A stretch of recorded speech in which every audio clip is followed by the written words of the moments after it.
Weapons supplied by the Americans and the Saudis, they ambushed Russian convoys.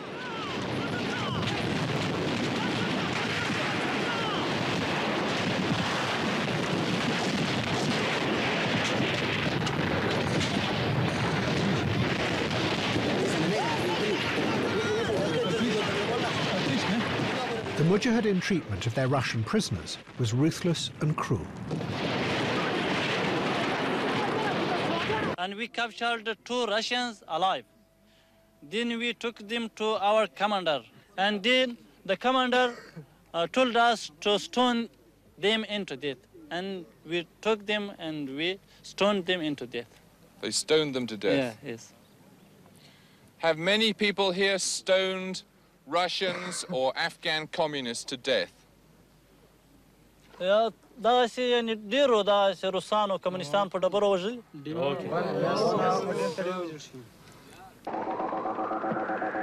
In response, the Russians launched search and destroy missions, often bombing whole villages, massacring hundreds of civilians.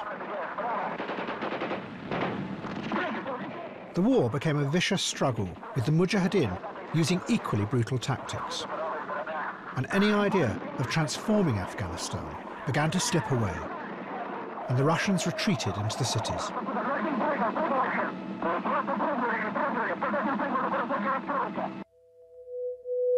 Comrade General, what is the military situation in the country?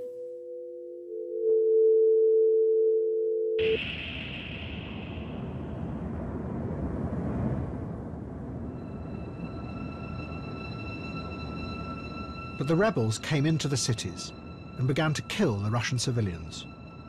They hid bombs in everyday objects that exploded the moment anyone used them.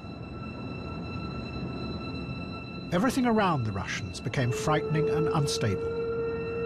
The forces that they had unleashed were pursuing them, and as they did so, they began to eat away at the very foundations of Soviet communism. One of the bravest and most honest of the Russian journalists in Afghanistan was Artyom Borovik. He wrote, "We thought that we were civilizing a backwards country by exposing it to television, to modern bombers, to schools, to the latest models of tanks, to books, to long-range artillery, to newspapers, to economic aid, to AK-47s. But we rarely stopped to think how Afghanistan would influence us. Despite the hundreds of thousands of Soviet soldiers, diplomats, journalists and political advisors who passed through it. They were thrown into a country where bribery, corruption, profiteering and drugs were no less common than the long lines in Soviet stores.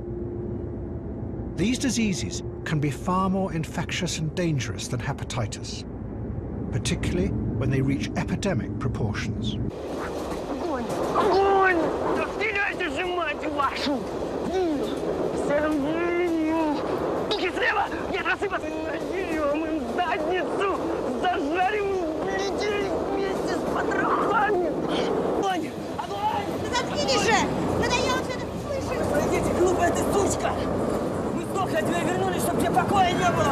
А вместе с нами еще дуги подстреленных душманов!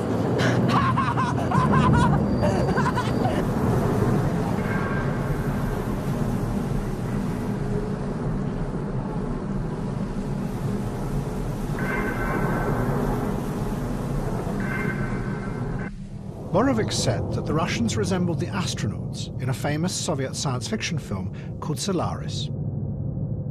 The astronauts find a planet covered with a giant ocean that seems to be conscious. And to try and influence the ocean, they bombard it with X-rays. What they don't realize is that the ocean is irradiating them. It is playing back in the astronauts' minds memories of the past, but in such a vivid way that they begin not to trust anything that they think or believe. Afghanistan, Borovik said, was doing the same to the Russians. It had led them to distrust the very basis of everything they believed in, and they were taking that distrust back with them into the heart of Russia.